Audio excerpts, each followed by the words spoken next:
It's time to take off your clothes, enjoy clothes-free living, and join us for Naked, Nudist, and Naturist. Welcome to Naked, Nudist, and Naturist, the show that celebrates clothes-free living for all. I'm your host, Frank Stone. And I'm your correspondent, Lisa Monroe, and I'll be reporting on all things within the naturist community. So it's time to get naked and join us. And enjoy clothes-free living on Naked, Nudists, and Naturists.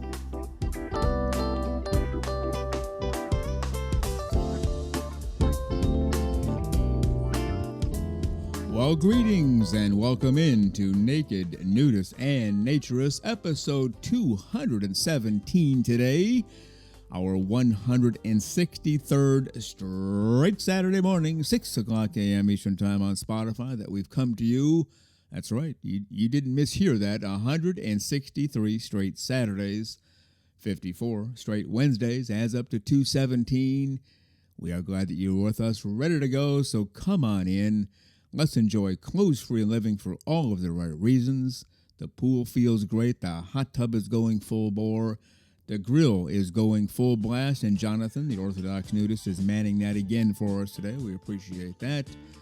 Fruits and vegetables off to the right, cold drinks off to the left, hot drinks inside. You leave the pool area, you have bocce ball, you have putting greens, you have a naturist fiction library with a hammock. You can't go wrong. Cigar bar inside. So come on in. Jonathan, the Orthodox Nudist, is our special guest today. He writes a blog on naturism, and it's absolutely great. But for now, I hear some music. Could it be? I think it is. It has to be. It's time for the great, the terrific, the completely over-the-top, fully clothes-free, and fully smiling, our naturism correspondent, Lisa Monroe. And here she is, the one and only, the one-of-a-kind, the completely clothes-free and fully smiling, our naturism correspondent, Lisa Monroe. Good morning, Lisa. How are you today? Good morning, Frank. I'm doing very well. Actually, pretty well. It's been a good week, and it's, sunny and a few thunderstorms, so everything's good. Well, how can it be a good week with thunderstorms going on? They don't seem to jive. Well, thunderstorms tend to cool things off just a tiny bit, and so after the storm, or right before the storm, sometimes you have a little bit 10 degrees cooler weather, which really is nice considering the heat indexes have been over 104 here. So, yeah. That is true. That is true. Have you ever heard of a song? It's by a group called Aaron Jeffrey. It's actually a father-son. The son is named Aaron. The dad is named Jeffrey. So the band is Aaron Jeffrey. Okay. And it's called After the Rain. Well, I think I have heard that song. Yeah, it's mostly about life. Yes. Hard things come, you get through it, and then after the rain, you can look to the skies again. Like, yeah, all this right. is true. So I made it through a tough time, and now it's great again. That's kind of what thunderstorms are. You can't go out and play around and horse around or cut your grass, but after the rain, things are pretty good. Yeah. Very, very much so. So it does help. It gets a little water in a drought-stricken area, which we are in, and so it's not a bad thing. And I believe I'm beginning to sound more like the weather girl than the correspondent here. Well, if you have more than one or up to 1% accuracy, you're hired because they don't have that much. This is true. So, here's the deal. We have thunderstorms every afternoon. That's almost predictable, isn't it? So What can I do? Anyway.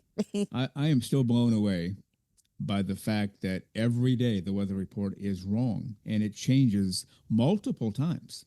Even yesterday, we're going to start a thunderstorm at 6. Okay. A couple hours later, let's see if it's still at 6. No, thunderstorm at 3. Oh, shoot. Yeah. And then thunderstorm at 4, 5, 6. It finally came around 7. Well, at least it came. Many times, thunderstorm at 6, 2, 3, 8, whatever, and it never comes. Now that, I'm telling you, I've said it before, that's the kind of job to have. No matter what you do, no matter how wrong you are, you get paid every 2 weeks. How about that? You certainly do. And the same situation, it's just always the weather always moves. It's never exactly what they want. And it makes sense in some ways, but still, they're off the mark 90% of the time. Seems like more than 90 to me anyway, because, I look at it every day to kind of predict and plan out what I'm going to do.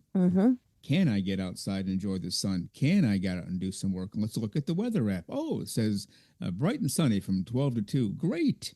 And then it rains cats and dogs at 12:01, and that's still not on the app. Yeah, It I still know. says bright and sunny. Well, no.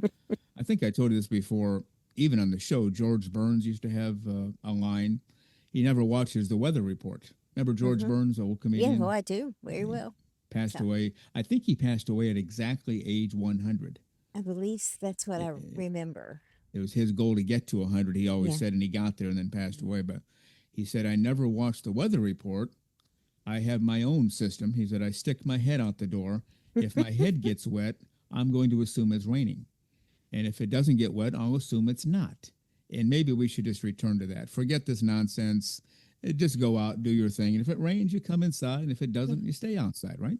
And that's exactly right. So there was a place years ago at a marina that I used to go to, and there was a pole with a little stone hanging from a string, and it had a sign, and it said, "If the stone is dry, it's sunny." Or stone is dry and hot, it's Yeah. sunny. Yeah. If the stone is dry but not hot, it's cloudy. If the stone is wet, or if the stone is swaying, there's wind. If the stone is wet, there's rain. If the stone is missing, there's been a hurricane. Yeah. End of conversation. I thought it's the best weather thing you could get, better than any weather app. So Well, apparently so, because that at least had some accuracy in what I get on the apps. And I have two different apps, so it's not as though I'm just relying on one that's wrong. They're both wrong all of the time. So anyway, it's supposed to be hot and sunny today on August 8th. Can you believe we're already into our second Saturday show, third show altogether in August? No. Where did this year go? I don't know where it went. And it's just crazy because, you know, I think football's just around the corner. I think they're actually in practice now. I mean, no, this is not supposed to happen yet. Well, the NFL has exhibition, and the college actually starts their season before the NFL. So it's, I know. And people around the world, football in America is the American football. It's not soccer, because around the world, what we call soccer, they call football. Or football. Yes. And, had the whole World Cup thing going on. But anyway, it's hotter than heck, and we're playing football out there. Oh, well, I'm just glad we're here. Yes. And let's get to our Patreon page. Everybody knows we have one. You know why? We asked you for help for expenses. You've come through with flying colors. We thank you very much. And in case you missed the announcement, we give video to everybody now. Every level of our PPPs get video. The top level, you get at least 3 videos a week. You might get more, but at least 3. The second level, you get a video per week. The third level, 2 videos per month. The other level, 1 video per month. Everybody gets video, 1 a month, 2 a month, 1 a week, 3 a week. And of course, the top 2 levels get our special content every single month on the 10th of each month. And that's once a month. And then our newsletter goes to all 4 levels. So we thank you for being one of our PPPs. On every show, we highlight some new folks who have come along for the ride. Lisa Monroe, who do we have today? We have Abraham, and we have Edwin and Mary. So welcome to all of them. And it's good to see a couple join. And so we just hope you enjoy being with us. I wonder if they know Peter. Weren't they that famous singing group, Peter, Edwin, and Mary? Or do I have one of the names wrong? I think it might be Peter, Paul, and Mary. Oh, that's true. Yeah, Puff the Magic Dragon. Yeah. Way before our time. That Yes. was like the 60s. I think it's the 1960s, not the 1860s. I think it was. Way before us. My dad loved them. So that was another set of records that got played a lot. I think he had a thing. I think it was Mary's voice that he just really, really loved. And so he could just listen to them forever. So, yeah, I got really familiar with Peter, Paul, and Mary. Yeah. Was Mary married to either Peter or Paul, or were they 3 independent people? I don't know. I'm just To asking. my knowledge, no, but I'm not really certain about that. Which makes them a different group than ABBA. Yes. Not, it's 2 guys, 2 gals. A guy and a gal got married. The other guy and the other gal got married. Then they had 2 divorces, and then they married the other partner. Oh, my God. can you imagine going on stage or rehearsal with that? Oh, That's a lot of no, baggage. no, I can't. No, I can't. That was a group that I never really cared for very much until I actually saw Mamma Mia, the musical based on their music in person.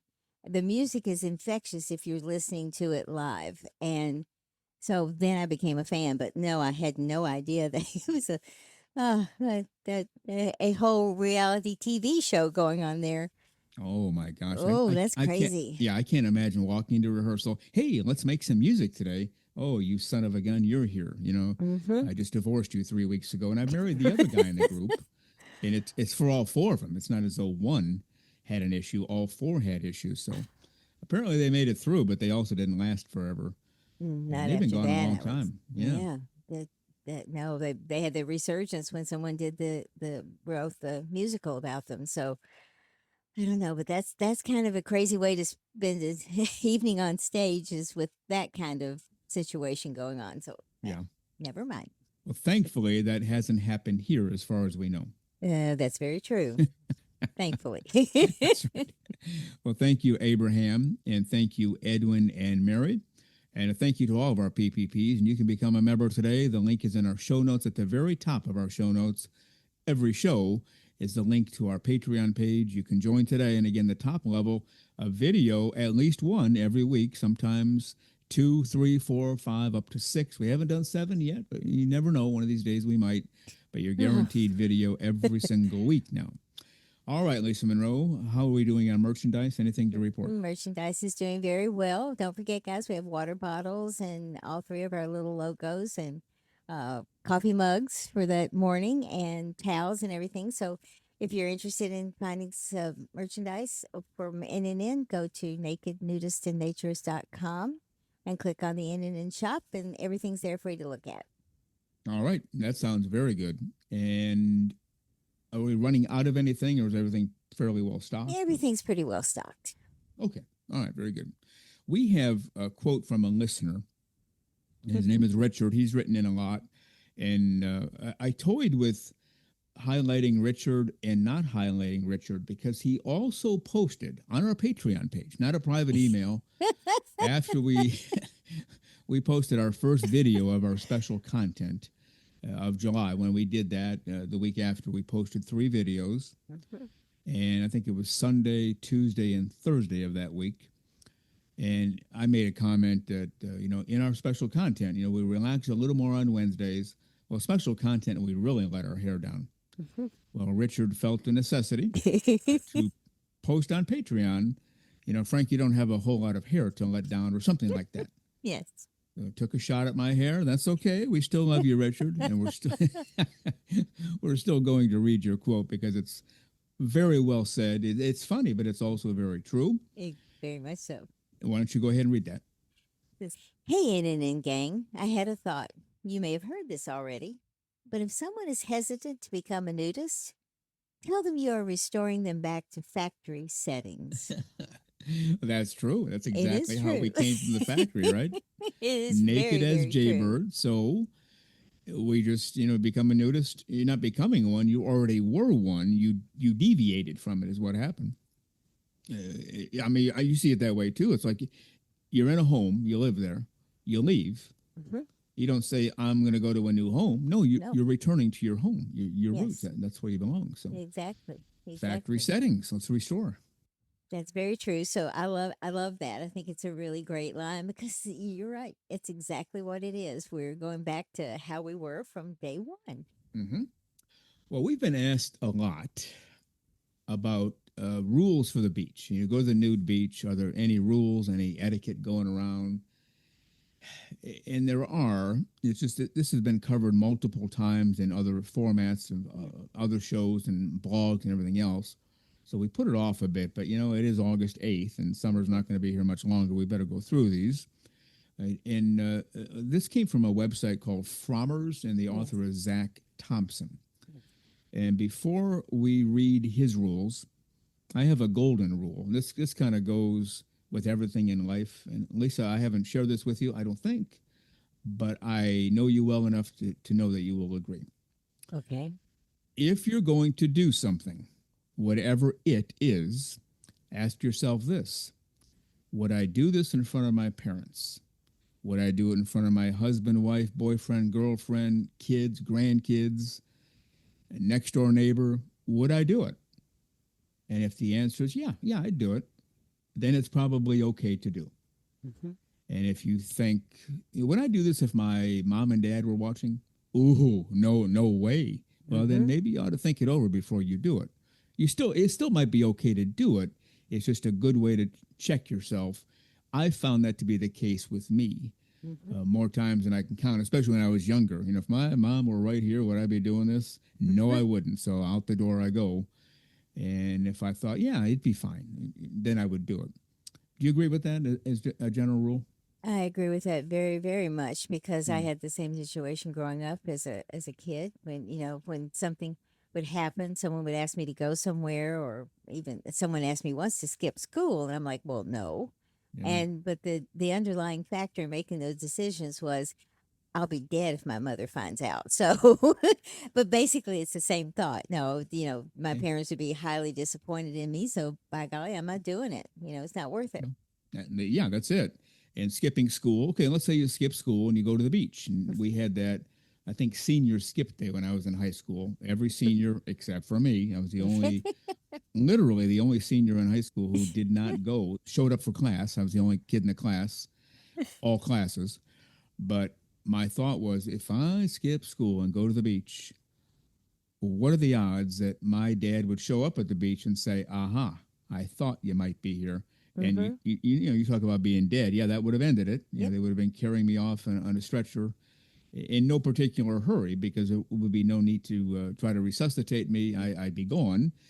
And so I didn't do it. I didn't dare skip. So a good rule of thumb, and I call it Frank's golden rule, but it sounds like it's Lisa's golden rule too. I think it is. I think it's also, just common sense because you don't want to do things that are going to hurt the people that you care about and, or influence your job or anything else. So, people just need to be cognizant of what's happening and smart about what they do. And that's not always the case, we find out. Smart before you open your mouth sometimes is a good thing, but that never happens. That's true. All right, so this guy, Zach Thompson, came up with 7 rules for first timers, but really these are rules that everybody should use, even if it's your billionth time. Hmm. If the good Lord didn't create bathing suits for Adam and Eve in the nudist resort known as the Garden of Eden, then why should you go your whole life without feeling the ocean on your bare bottom and sand in every crevice? Before Here, taking it here. all off, though, there are some things a nude beach newbie needs to know. But again, we say everybody should know this all of the time.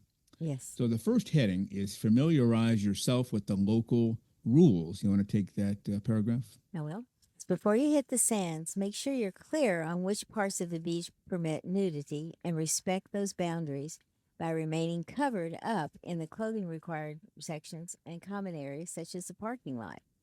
Confirm also whether full nudity is allowed or just toplessness, as in many parts of the French Riviera. Additionally, it may be useful to know whether going without clothing is officially legal or merely tolerated. Right. Now he talks about the common areas, and this is to me common sense. Yes. I would hope that most people would think of that. Okay, I'm at the beach. I want to take my clothes off. Can I do it? Is it legal? Will I get in trouble? Is it officially a clothing optional beach? Do people just look the other way and not report? You should know all that, but that's common sense. Okay. Any comments on that? Otherwise, I'll go to the next No, one. but I think we remember there was a case here in Florida last year, I think, where the access area to the nude beach was closed, and so people had to park and walk further. And so they just parked and took their clothes off and walked further, and they got into trouble. Unfortunately, all the charges were dropped against them, but they were arrested and for indecent exposure or whatever that charge is going to be. But the fact is that those charges and that their names were put out in public, even though they were, you know, not charged. The charges were dropped. That damage had been done, and they did it to themselves by not thinking. And Yeah. that's just not that. You've got to be cognizant of where you are and what you can do where you are. All right. Very well said. Now, the second heading is don't stare. Again, common sense, the Yes. cardinal rule of nude beach going. You can look, basically, how can you not look? Well, true. You see people, you look, you see Yeah. them, how you doing, whatever. But don't ogle or gawk. People are vulnerable when they're in the buff, so you want to avoid even the suggestion that you're regarding them with cruelty or creepiness. Don't you want the same in return? If you struggle to keep your eyes to yourself, crack open a book. Again, common sense. You don't just Yes. stare there and leer and salivate and everything else. If so, you're there for the wrong reasons, and you probably ought to leave. This next one is something I've struggled with having Lisa do because she violates this all the time. I do not. True, you've never violated. I just made that up to be funny Yes. because she knows what's coming, and that is leave your camera at home. Yeah, or take it, but don't take pictures. Another subsection of the larger don't be creepy category. Even taking photos of the scenery can make people uncomfortable if they're not sure where you're pointing your smartphone. So it's best not to take out any sort of photo capturing device in the first place. If you must snap a selfie, be sure you don't take a picture of anybody else without permission. Again, Captain Obvious, common sense. And Lisa's never done that. That was just a joke. Really hasn't never done that. Beyond that, any other comments on that? Well, I do think some resorts may ban phones from even being out while you're at the resort. But I know that I've also read that some actually put a sticker over the camera, so that pretty bright sticker. So if you have your phone out, people at least know that you can't take a photo of them because the camera's blocked. So I think that's also a very good situation to have, because that just is an immediate, oh, it's okay. They've got their phone out, but they're checking something. So I think that's probably a very good idea. Yeah, just be careful. And if it looks like you're recording somebody, it's going to almost every time create an issue. So just stay away from it. The next one, carry a towel everywhere you go, common sense in the nudism world. You want to read that paragraph? Because obviously you'll need a towel to lie on the sand, but at a nudist resorts, you're likely to be required to bring along your own towel to sit on furniture at restaurants and bars or any other common area. A convention we wholeheartedly endorse, by the way, which that was the author's words, but so do we. So Right, yeah. And again, common sense. yes. If you're in the nudism, naturism world, you probably know that. But if you didn't, if you're totally brand new, well, now you know. Apply sunscreen liberally on all exposed skin. Standard sunbathing procedure, but it bears repeating when we're talking about sensitive body parts that don't see the light of day very often. Well, that's true. Certainly, your bottom. You don't. If you're not a regular nudist in the sun, your first time out, you might get a burned rear end. So that, again, these are really, to me, very obvious, but it's probably not bad to put them out there. What do you think? I think it's very good to put them out, because we have a lot of newbie nudists that listen to the show, and a lot of them have questions. We've had them ask questions, privately about, well, what happens when I go to the beach? What should I do? And we've dealt with those, that way. But this, I think, is a good way to remind all of us what we should do, because you can get kind of lackadaisical about things. Yeah, definitely. All right, we're a little short on time, but we have two more to go here. Keep your distance from others. You want to read that one? When you're choosing a spot to sit or lie down, allow plenty of space between you and the next towel over. If possible, more space than you'd leave if you were clothed. That way you signal that you have no intention of encroaching on your neighbor's privacy. It's another comfort thing. Yeah. If you're there first, you don't want somebody 1 inch away from your blanket. No. You just don't feel right. And the last one, don't try any hanky-panky. Lewd behavior, whether with your partner, with someone you just met on the beach, or with yourself, is a no-no. In fact, most nude recreationists strive to sever the connection between getting naked and getting busy. A website devoted to Miami's clothing optional all-over beach warns sexual touching of another or self is not permitted and is completely illegal. Violators are subject to arrest. So grotesquely inappropriate, and you can get arrested for it. So just, you're not there for that. That's why we say clothes free for all the right reasons and not the wrong reasons. So hopefully that helps people who needed reminders or new information, what to do when you go to a nudist resort or a nude beach.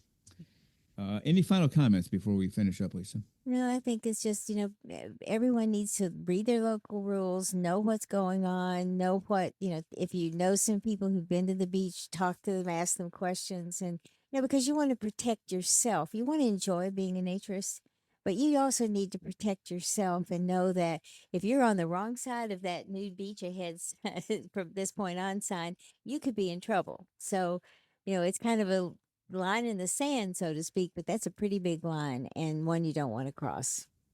Right, and keep in mind, whatever you're about to do, would you do it if your dad were standing right next to you, or your mom, or your husband, wife, somebody of importance in your life? Yeah.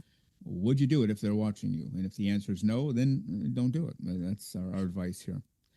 Last topic before we head for the hills, just a reminder to all men, why are you going outside with a shirt on? You can be shirt-free legally everywhere in the United States. And by everywhere, I mean outside. Obviously, there are some restrictions. You don't want to, you can't go to church with a shirt off, or the store. You probably shouldn't be on a playground with children with your shirt off, because people will look at you kind of funny, and who knows how that'll unfold. But for the most part, working in your yard, shirt off. Going for your mail, shirt off.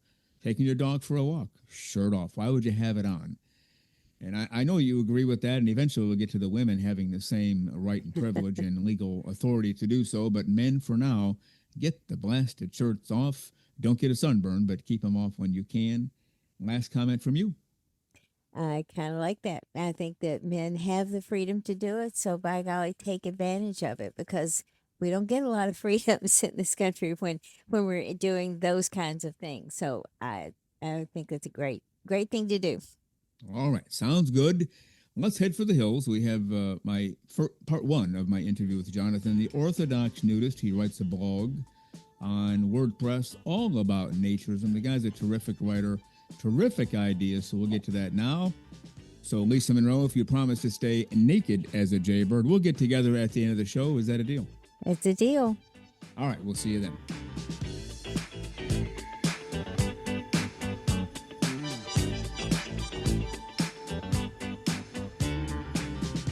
The very terrific Lisa Monroe. She does it all around here, the memes, the website, the merchandise, and as an extra bonus, today she brought in some of her freshly baked brownies. Not that I need any, certainly not in the morning, but what goes better with a cup of coffee than a Lisa Monroe brownie? So yeah, I might have one after the show, but Lisa does it all around here, and we thank her very much for all that she does. Well, you are listening to Naked, Nudists, and Naturists, episode 217 today. We are really glad that you're with us. We enjoy this time together, living the life, living clothes-free for all of the right reasons. And we are glad that you join us every Saturday morning and every Wednesday afternoon so we can share our love and joy of naturism together. Well, let's get to part one now of my interview with Jonathan. He lives in the Jacksonville, Florida area. He's also known as the Orthodox Nudist. He runs a blog by that very same name. So let's get to it. Part one with Jonathan, the Orthodox Nudist. We are headed just a bit north of where we are in the studio here to a town called Jacksonville, Florida. Everybody's probably heard of that. To talk to a gentleman who wrote us a few months ago. He had a blog going and then stopped. And then eventually heard our show and said, well, if these people can put out content every week, so can I. So he's back at it, and we'll talk about his blog and his naturism life and experiences. He is known by Orthodox Nudist. It's orthodoxnudist.wordpress.com, link in the show notes. Let's bring him to the show this morning from Jacksonville, Florida. Jonathan. Good morning, Jonathan. How are you today, sir? Good morning. I'm doing all right. Life in Jacksonville treating you reasonably well, I hope? Yeah, we're finally getting some rain up here. It's kind of nice. It's been too dry. Yeah, that's for sure. I heard, but have not confirmed in person, there is somewhat of a nude beach up there. Is that true or not? No, they tried. There was a petition a few years ago, probably 10 years ago at this point. Okay. But it didn't make it very far. Oh, I didn't realize that. So unfortunately. Basically clothes-free at the beaches unless you can find an isolated place. Right. You gotta get dressed, unfortunately. Yeah, that's with so many miles of beaches in Florida. Yeah. You would think. What do we have? Yeah. 3 on the East Coast, and Yeah, I think so. The closest one to us is Playa Linda, or Apollo should. Apollo. Yeah, yeah, Apollo, right? and then nothing on the Gulf Coast yet. Although I think they're getting close to They're getting working one. on But it, yeah, that's right? just the home of naturism, of nudism. Florida, most Mm, uh, Pasco County, especially the most per capita of in the country in terms of counties having nudists or nudist clubs and resorts and everything else. Yet right. we have only 3 beaches in a big state like this. But maybe between the two of us, we can get one going in Jacksonville. How about that? That'd be nice. Yeah. Be So great. you wrote this blog and stopped for a while, as you put to us. And you said in your email to us, which we read on the show, I'm writing to thank you for inspiring me to pick up my blog, orthodoxnudist.wordpress.com again. I started 8 years ago, but let it sit for 3 years due to life circumstances. I always wanted to get back to it, but I made many excuses. Hearing your consistent twice-a-week broadcast made me realize that once-a-week blog posts aren't so hard if one makes it a priority. You two never make excuses. I started posting again last year, and I've been mostly, in quotation marks, consistent ever since. Well, that's great. I'm glad we inspired you to do that. You're inspiring us, too, with your words. So you started 8 years ago, 2018, roughly? That was the end of 2017.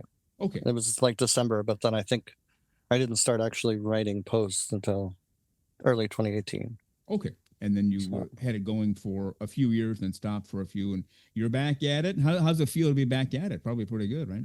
it's good. It's a little stressful trying to meet a deadline, but Yeah. sometimes I need a fire underneath me. I think that's the case with most people who have deadlines, whatever they do, but Right, especially when you're creating. Because right. now, okay, I'm going to sit down and create. What if the brain doesn't fire up? Then what am I going to do? So you're probably going through that sometimes, at least, right? A little bit, yeah. Yeah. But Yeah. you always find a way to get it done now that you're back at it. Usually, I think a couple weeks I've been a little late, but Yeah.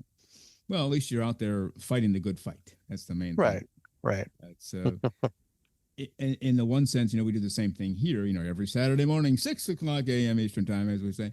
And people asked us in the beginning, "Are you sure you guys can pull this off?" That's a heavy burden you're placing on yourselves. Why don't you just release a show when you get it done? No, Right. because people like consistency in life, whatever it is, whether it's a show or a blog or food or television or sport. They like consistency. They want to know what to expect, and so that's why we decided. Everybody else does it. Like your favorite TV show on a network, and I know that's kind of old news because with all the streaming stuff. But let's say your favorite show was 8:00 Wednesday night, whatever the show is. Well, you're going to expect that show every Wednesday at 8:00. So if you show Yep. up at 8:00 in front of your TV and they say, "Oh, no episode this week. We just, the sun got in my eyes and the dog ate the script, and we'll try it again next week," you're going to be ticked, and you might find another favorite show. And so Right. consistency is a huge virtue, but it also keeps promoting your work. So I'm glad you're back at it. And what inspired this to begin with, way back when, late 2017? So it's a funny story. I tried to join First Coast Naturist. At the time, I had 5 kids under 11, and a wife that wasn't too keen on social nudity, but I wanted to raise them in that. So I reached out to Dave. You've had him on here. Uh-huh. He he comes back with, "Well, this is an adults only group," Hmm. and so I got a little mad. I was like, "Well, nudism's a family thing. This should be for families, not just for adults." And so I had this picture in my mind of nudism's being taken over by adults and sexualizing and perverts and swingers, and I had been online only, really. I hadn't really had a lot of in-person social nudist experience. So I had this picture in my mind of nudism's getting away from its orthodox roots. So that was kind of where the name came from. Okay. Yeah, a lot of home nudist clubs, which is what First Coast Naturist is. And yeah, we had David Barry on the show. He's the founder, the owner. And we had Gary Kite as well.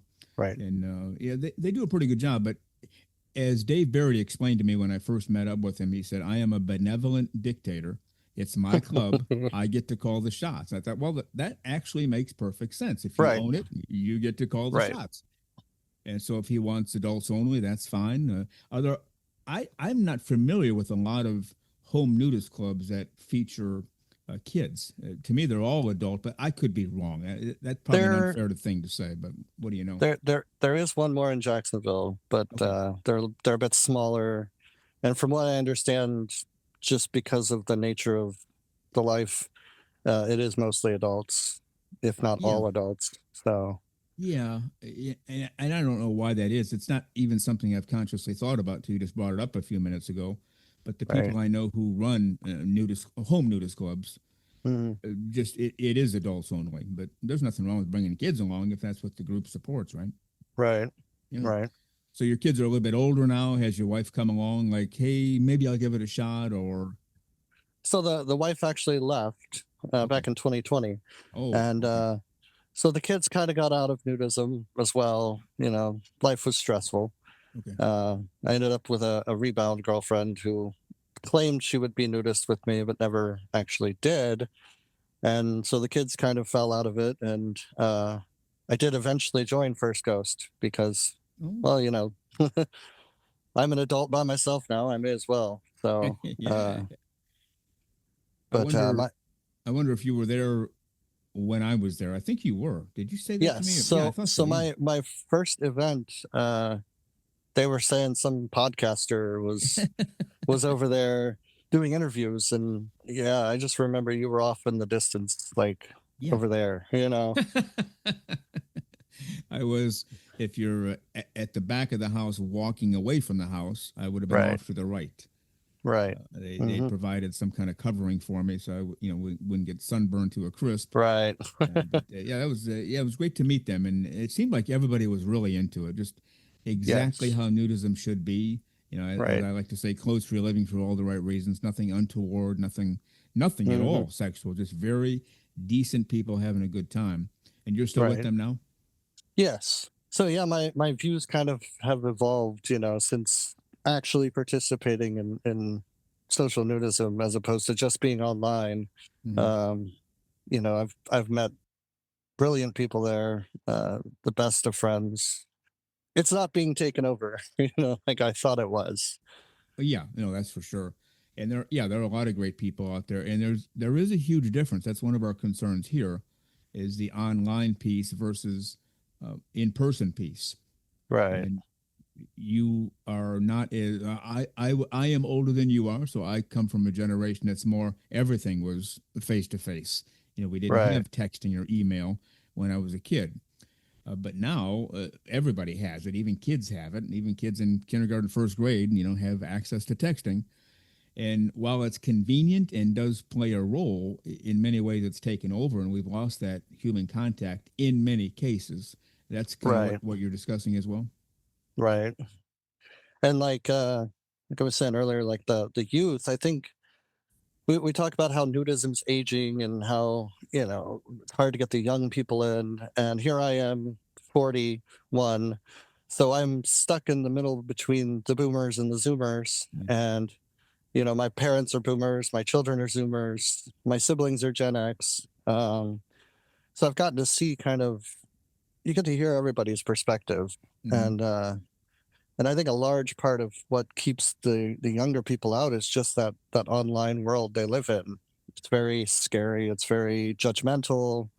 The world's just become more sexual over time, hypersexual, if you will. Yeah. Uh, and so I think there's a fear that everybody's, a predator. Everybody's out to get them, and so it's really scary to take your clothes off. Because you think someone might come after you. Um, I was thinking back, you talk about locker room Hmm. and like how we've lost nudity in locker rooms, and I was thinking about like just when I was growing up, there was a lot of homophobia. Uh, that taboo had been slowly, going away, for better or worse, whatever you think. But we would get dressed. We would stay dressed in the locker room because now anybody is potentially a sexual partner looking at you that way. Mhm. So I think that's a large part of why our generations have gotten dressed. What about the aspect of if everybody has a phone, these smartphones, everybody has access to a camera. So I didn't have to deal with cameras in the locker room when I was a kid, but now they do. Yeah. Oh, I didn't either, but Okay. Yeah. I was a little past my time. All right. But I imagine that is currently, yes, an issue. Yeah. And it used to be also, and this is a part of life I really appreciate now. I didn't appreciate it then as much, but you couldn't say certain things to another person Right. because it was only in person that you could do it, or you might get yourself punched in the nose.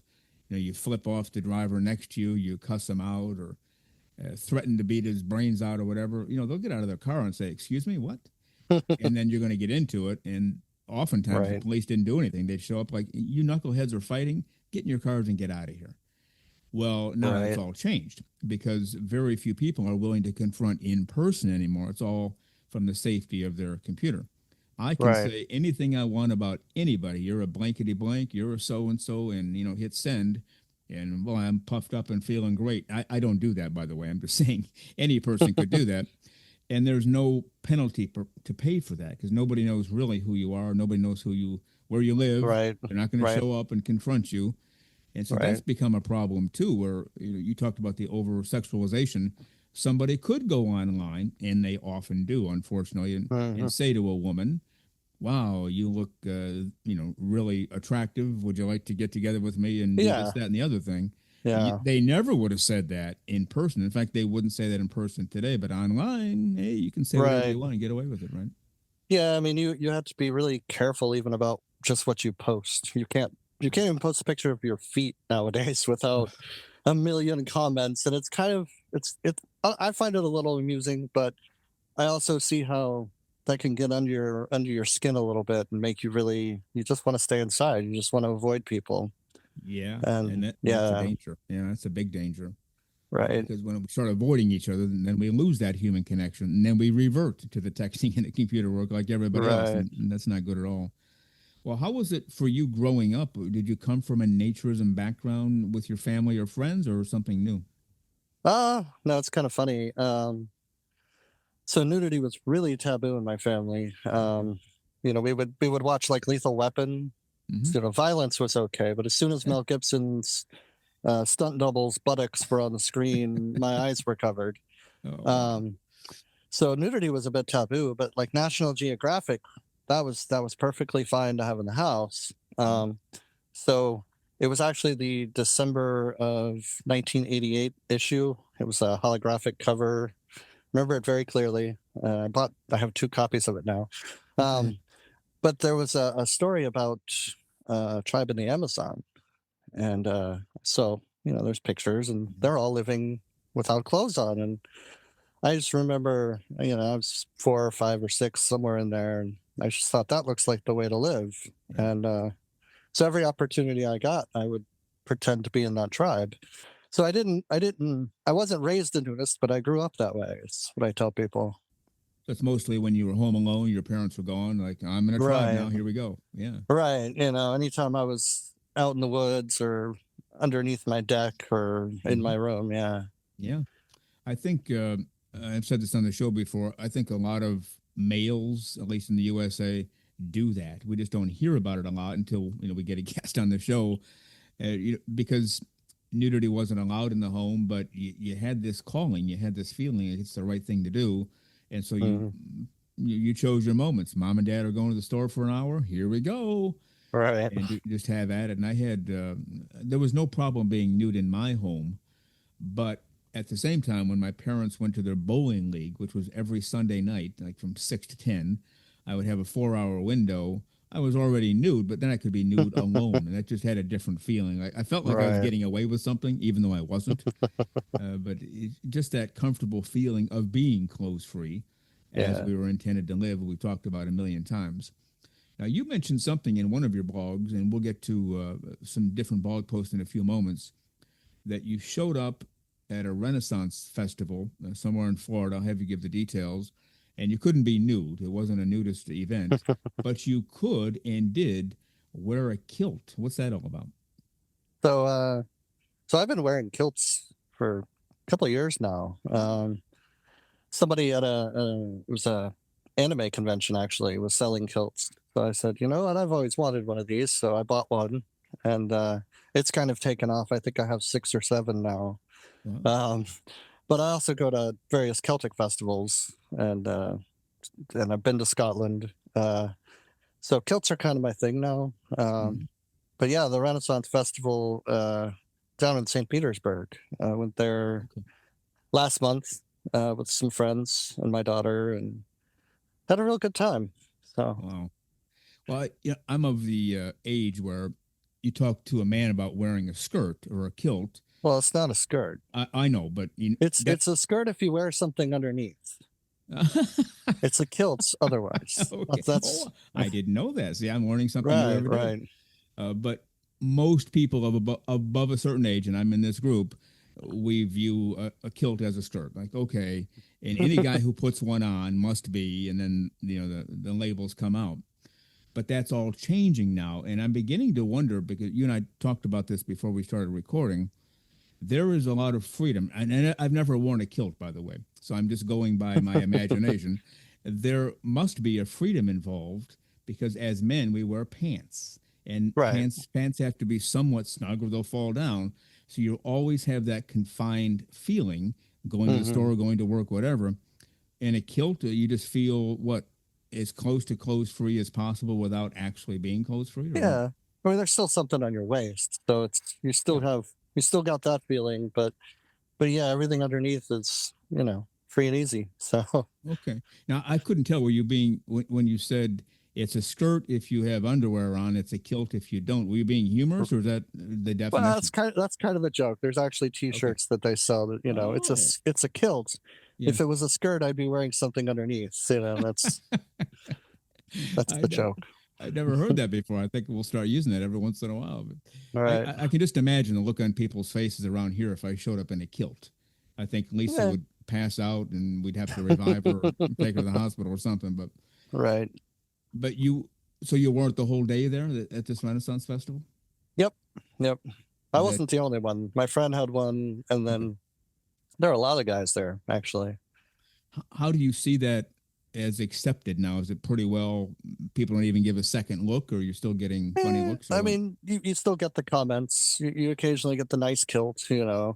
I always wear it when I go to St. Augustine just because it's more comfortable. And I actually one time had a guy from Scotland compliment me, and I didn't understand what he was saying at first, but he was like, "Oh, I like your kilt. Have you been there? Are you from there?" No, no, I'm just from here. Yeah. Well, now I'm beginning to wonder if Scottish men are more intelligent than the USA men. What do you think? I think so. Although when I went, I only saw one man in a kilt at a bar, Okay. and he was wearing kind of a utility kilt, kind of like I wear. And so we were Mhm. complimenting each other on our kilts. Yeah. So All right. Well, that's great. Again, I've never worn one. I'm not sure if I could, because my mindset is, was framed long ago. But yeah, right, I would imagine to be a whole lot more relaxing. And I just never thought about that until we discussed it you should before you the should show. try But it. yeah, yeah. I'm telling you, everybody in my world would pass out. That'd be it. I'd be Uh, calling EMS all day. Just assign an ambulance to my house. uh, We'll go from there. But my mindset is men don't do that. That's for women.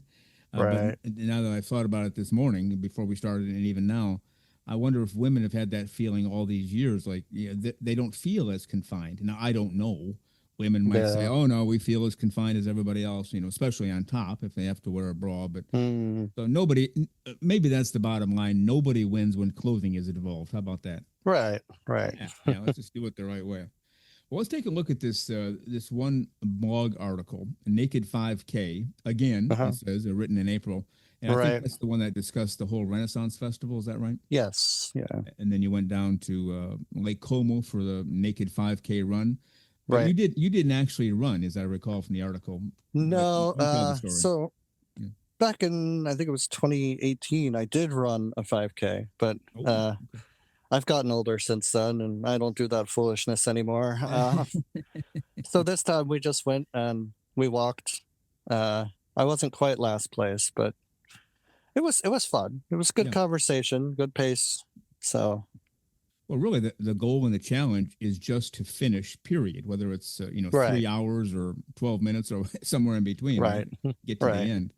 And I liked, in the article that you wrote on this Naked 5K, after you checked in, we had a preparatory beer. Well, that kind of, Yes. I mean, doesn't that go against the whole running Naked 5K, or is it part of the action? Well, I mean, walking, Okay. walking, you can do whatever you want.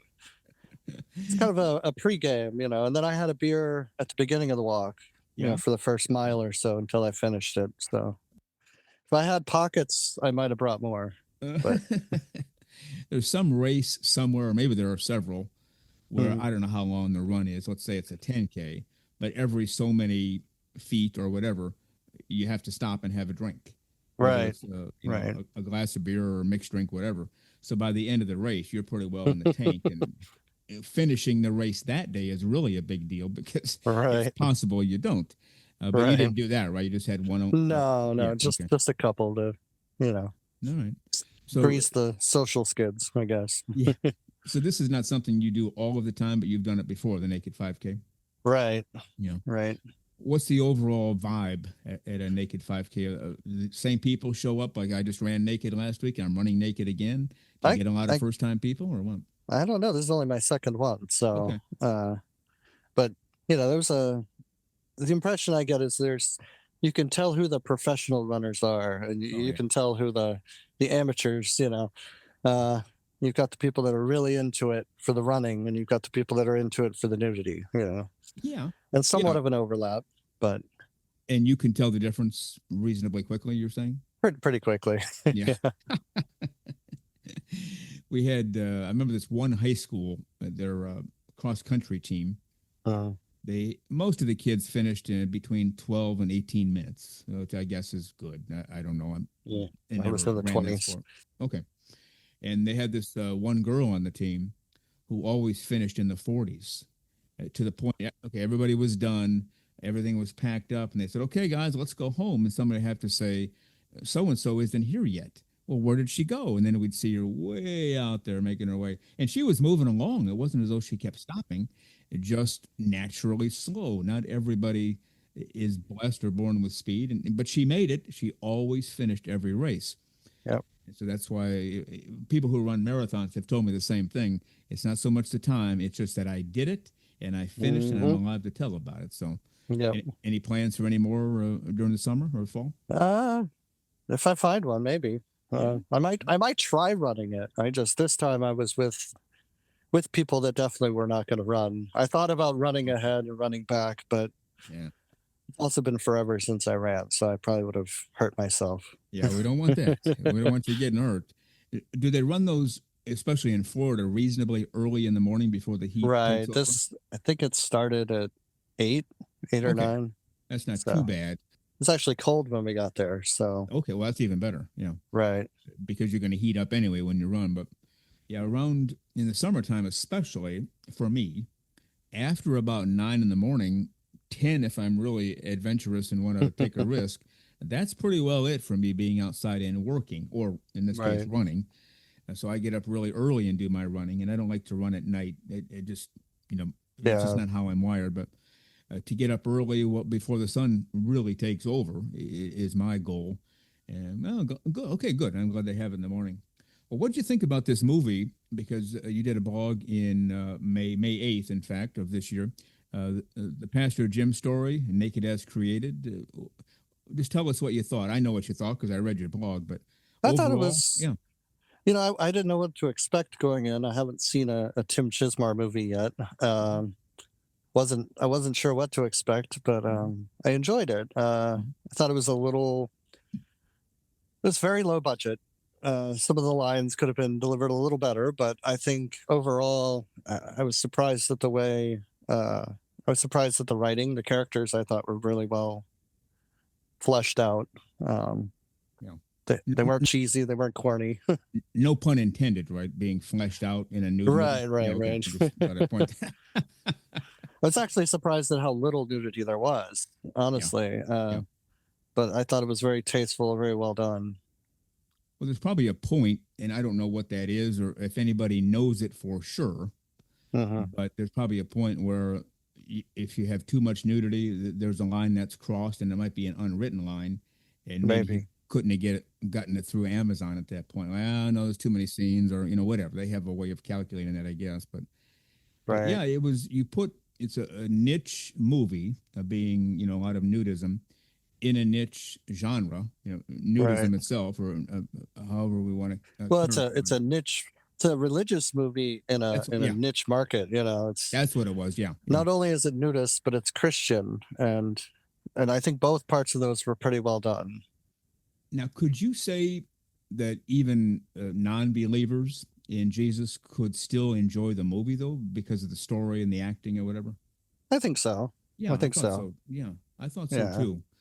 And because we viewed it a few times around here, and I thought, well, it's really put together pretty well, right? And I don't know if anybody, I shouldn't say this because I don't know for sure, but was anybody in the movie an actual full-time professional actor? I don't think so, but do you remember? A couple of, I looked at the IMDb, and a few of them had other credits. The girl who played the daughter, she's been in a couple shows. I think there was a couple other people that had been in a few other shows. Yeah, well, I remember Kate Lane for one. Right, done a lot of stage and worked she with had Tim a few. before. Yeah, she had a few movie credits.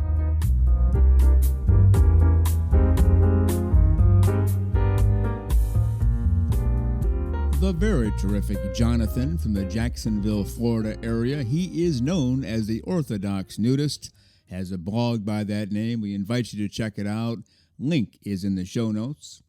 And on next Saturday's show, which will be episode 219, part 2 with Jonathan, the Orthodox Nudist. And before we head for the hills until Wednesday's show, let's bring back in our naturism correspondent, Lisa Monroe. Welcome back, Lisa. It's good to be back, and great interview. Very interesting person. Very much so. A genuine nudist naturist, loves the feeling of being nude by himself, in groups, wherever. I'm not going to wear a kilt for the next show. Don't worry about that. You would have a heart attack or laugh the entire time. We'd have no show. No, I wouldn't, because my heritage is from Scotland, and kilts are quite manly there. They're a sign of masculinity, so no problem with quilts for me. Well, in that case, maybe I will wear one. We'll have to find out what your tartan is. Get you one made. My what?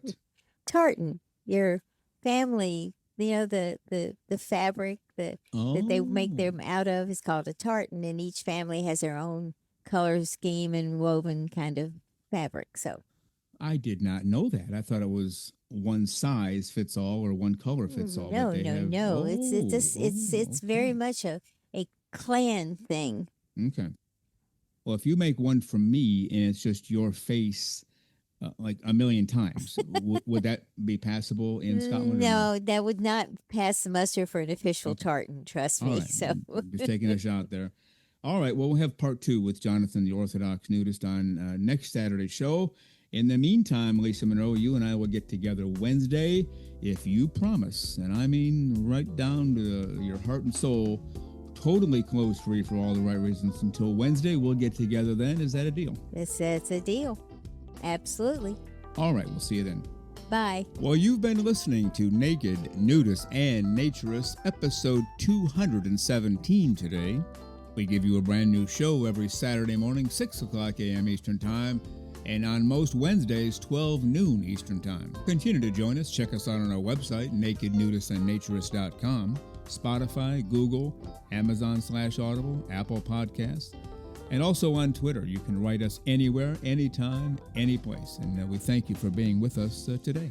Plan to join us for every single one of our shows here, and have your clothes off when you're listening. We have our clothes off when we're broadcasting, enjoying the naturist life. We celebrate clothes-free living for all. Remember to enjoy being naked and join us again for Naked Nudists and Naturists. We drop a brand new show every Saturday morning, so come back and join us. Have your clothes off when you do for Naked Nudists and Naturists. Have a great clothes-free day.